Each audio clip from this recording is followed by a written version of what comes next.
নমস্কার বন্ধুরা, আজকে আমি একটা নতুন রান্না নিয়ে চলে এসেছি।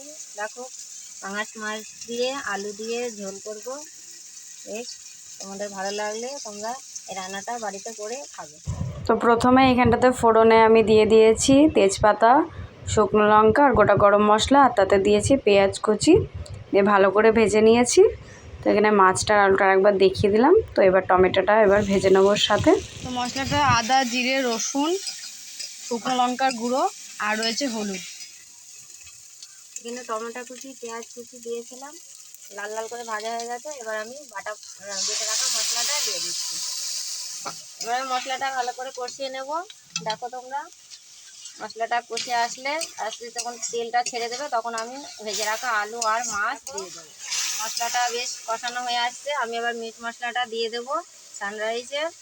এবার এটা যাতে কাঁচা গন্ধটা না আসে তাই আমি কষানোর সময়তে একটু দিয়ে দেবো। জলটা ফুটে আসলে আমি ভেজে রাখা আলু আর মাছ এবার আমি মাছ আর আলুটা দিয়ে দেবো।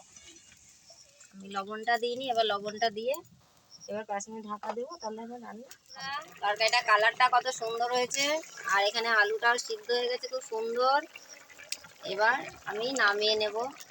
হয়ে গেছে আমার রান্নাটা। কেমন লাগলো তোমরা অবশ্যই জানিও।